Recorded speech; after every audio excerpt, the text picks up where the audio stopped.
Allez, on recommence. Alors du coup, vous avez 125 g de beurre, 125 g de sucre, 125 g de poudre d'amande, 125 g d'œufs. Donc c'est des quantités égales. Ici, on a pesé 125 g de chaque, c'est pour faire une tarte amandine aux poires pour 8 couverts.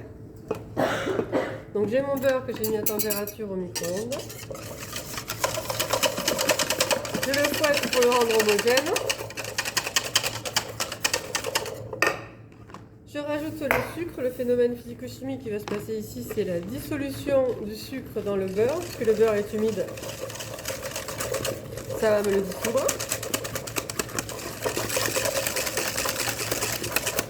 On dit venir crémer le beurre et le sucre. Ça s'appelle crémer. D'accord. Ensuite, je rajoute ma poudre d'amande. Ici, on a une poudre d'amande blanche. On pourrait avoir une poudre d'amande brute, c'est-à-dire un petit peu plus brune. On pourrait la remplacer si on a envie de changer un peu notre crème d'amande et faire une crème de noisette par une poudre de noisette.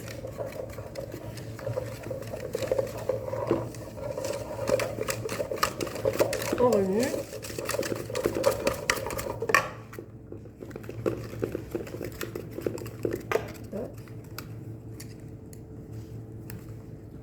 L'ensemble de cette crème, elle va s'homogénéiser sur la fin. Et donc là, je viens rajouter les œufs en 2 ou 3 fois. Parce que si j'en mets trop d'un coup, en fait, je vais galérer un petit peu à l'incorporer à l'intérieur de la crème.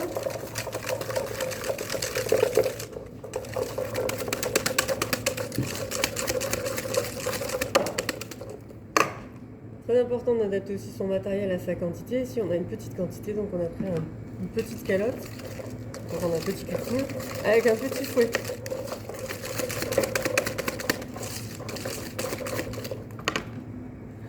Je te vois, Alice. Non, mais après, là, c'est bien, c'est bon pour toi aussi dans la quantité, Alice. Et si t'avais fait tout, hein. Bah, ça. Voilà, disons, vous verrez si vous faites erreur. Donc là, on a notre crème d'amande qui pourrait être finie. On va venir la typer ici avec du rhum. On aurait pu mettre autre chose. Avant de mettre le rhum, je mets mes 25 g de farine pour homogénéiser le tout. T'inquiète pas, Lise, on va la chercher. Oh.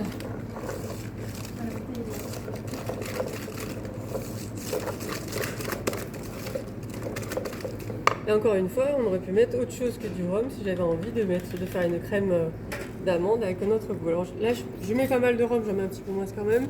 Je en remettrai, quand on aura fini notre tarte amandine aux poires, on en remettra à la fin de la sortie de la tarte. Vous mettez pas la fin? Non, ça en fait trop. On la fin au pire. Oui, ça en fait trop.